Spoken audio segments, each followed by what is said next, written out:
Assalamualaikum warahmatullahi wabarakatuh. Perkenalkan, nama saya Abdul Farizaldi. Di sini saya akan mempresentasikan tentang pemasaran digital. Definisi pemasaran digital.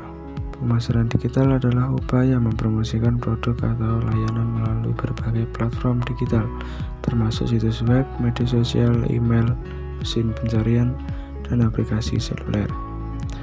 Pemasaran ini memanfaatkan teknologi untuk mencapai dan berinteraksi dengan audiens yang lebih luas secara lebih efisien dan terukur. Yang selanjutnya adalah strategi pemasaran digital. Yang pertama, SEO atau Search Engine Optimization. SEO bertujuan meningkatkan visibilitas situs web di mesin pencarian seperti Google. Melalui optimasi konten dan elemen teknis, SEO membantu meningkatkan peringkat situs web sehingga lebih mudah ditemukan oleh calon pelanggan. Yang kedua adalah konten marketing.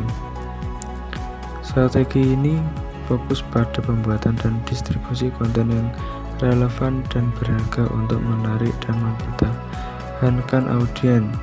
Konten dapat berupa artikel, video, infografis, dan lain-lain yang bertujuan untuk membangun kepercayaan dan hubungan jangka panjang dengan pelanggan. Yang ketiga adalah social media marketing. Pemasaran melalui platform media sosial seperti Facebook, Instagram, dan Twitter memungkinkan perusahaan untuk berinteraksi langsung dengan audiens. Yang keempat adalah email marketing. Menggunakan email untuk mengirimkan pesan yang dipersonalisasi kepada konsumen. Ini adalah cara efektif untuk mempertahankan pelanggan dengan memberikan informasi tentang produk baru, penawaran khusus, dan berita perusahaan. Yang kelima adalah PPC atau Pay Per Click. PPC adalah model iklan di mana pengiklanan membayar setiap kali iklan mereka diklik. Google ADS adalah contoh umum dari metode ini, memungkinkan pengiklanan menargetkan audiens berdasarkan kata kunci tertentu. Yang keenam adalah affiliate marketing. Ini melibatkan kerjasama dengan pihak ketiga yang mempromosikan produk atau pelayanan perusahaan dan menerima komisi dari setiap penjualan yang dihasilkan dari upaya mereka. Yang selanjutnya adalah implementasi pemasaran digital. Yang pertama adalah perencanaan strategi. Langkah awal adalah merumuskan strategi pemasaran yang jelas, mencakup tujuan, target audiens, dan kanal pemasaran yang akan digunakan. Yang kedua adalah pembuatan dan pengelolaan konten. Membuat konten yang menarik dan relevan sesuai dengan minat dan kebutuhan target audiens. Konten harus dioptimalkan untuk SEO agar mudah ditemukan oleh mesin pencarian. Yang ketiga adalah pelaksanaan kampanye. Menggunakan berbagai platform digital untuk meluncurkan kampanye pemasaran.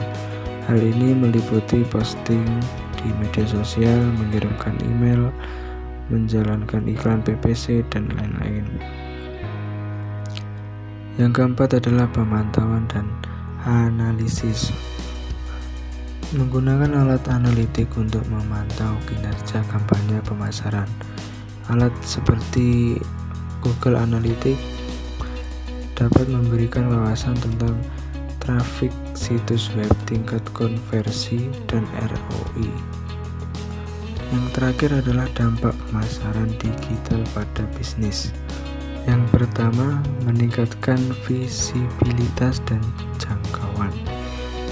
Pemasaran digital memungkinkan perusahaan untuk menjangkau audiens yang lebih luas secara global dengan biaya yang lebih rendah dibandingkan metode tradisional. Yang kedua adalah personalisasi dan relevansi. Dengan data analitik, perusahaan dapat menciptakan kampanye yang lebih dipersonalisasi dan relevan. meningkatkan keterlibatan dan konversi pelanggan. Yang ketiga adalah efisiensi biaya. Banyak strategi pemasaran digital seperti SEO dan konten marketing membutuhkan investasi awal yang relatif rendah tetapi dapat memberikan hasil yang signifikan dalam jangka panjang. Yang keempat adalah pengukuran yang akurat. Pemasaran digital memungkinkan pengukuran yang akurat dari berbagai metrik seperti jumlah kunjungan situs web, konversi, dan tingkat keterlibatan, sehingga perusahaan dapat menilai dan mengoptimalkan strategi secara efektif. Yang kelima adalah interaksi yang lebih baik dengan pelanggan. Media sosial dan platform digital lainnya memungkinkan interaksi dua arah dengan pelanggan yang dapat membantu membangun hubungan yang lebih kuat dan meningkatkan loyalitas pelanggan. Yang selanjutnya adalah kesimpulan dari materi ini tadi. Pemasaran digital telah menjadi bagian penting dalam strategi bisnis modern. Dengan memanfaatkan berbagai strategi dan alat digital, perusahaan dapat meningkatkan visibilitas, efisiensi biaya, dan keterlibatan pelanggan. Pemasaran digital juga memungkinkan pengukuran yang akurat dari efektivitas kampanye yang merupakan kunci untuk keberhasilan bisnis di era digital ini.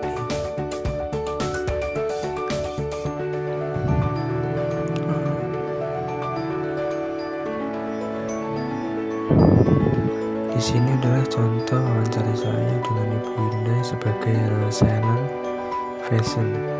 Yang pertama adalah saya bertanya tentang, bisakah Anda memperkenalkan diri dan memberitahu kami sedikit tentang latar belakangannya?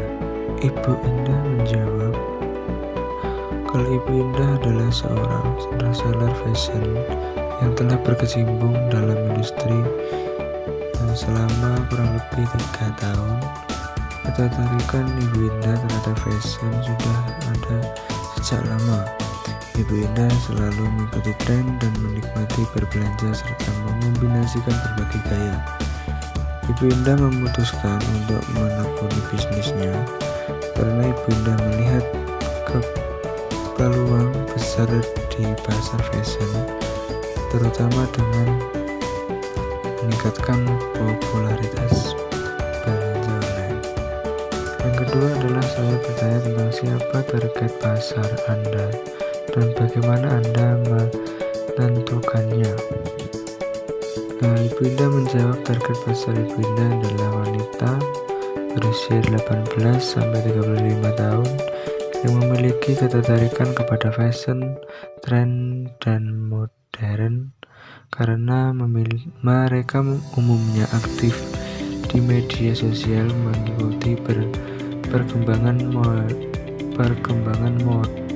terbaru dan mencari produk fashion yang tidak hanya style tetapi juga terjangkau. Yang ketiga adalah saya bertanya tentang strategi pemasaran yang Ibu Indah gunakan untuk mempromosikan produknya. Ibu Indah menggunakan berbagai strategi pemasaran untuk mempromosikan produk fashionnya, yaitu melalui media sosial seperti Facebook dan WhatsApp, dan juga konten marketing seperti foto dan video, dan menggunakan promosi dan diskon untuk menarik perhatian pelanggan dan meningkatkan penjualannya. Yang keempat adalah saya bertanya tentang apa tantangan terbesar yang Ibu Indah hadapi sebagai reseller fashion. Ibu Indah menjawab tentang tantangan terbesarnya adalah menghadapi seperti persaingan yang ketat dan juga kualitas produk dan pemasaran yang efisien dan juga mengelola pengembalian dan keluhan pelanggan. Yang terakhir saya bertanya tentang saran untuk seseorang yang baru ingin Memulai bisnis seller fashion. Cara itu indah untuk seseorang yang baru ingin memulai bisnis reseller fashion. Ada beberapa saran penting yang akan dibagikan berdasarkan pengalaman hidupnya. Yaitu yang pertama, memahami tren dan permintaan. Yang kedua, pilih supplier terpercaya. Yang ketiga, buat rencana bisnis yang jelas. Yang keempat, bangun brand yang kuat. Yang kelima, memanfaatkan media sosial yang baik. Yang keenam, pelayanan pelanggan yang unggul. Dan yang ketujuh, mengelola manajemen yang baik. Dan yang terakhir adalah terus belajar dan beradaptasi. Mungkin itu dari saya, cukup sekian. Terima kasih dan wassalamualaikum warahmatullahi wabarakatuh.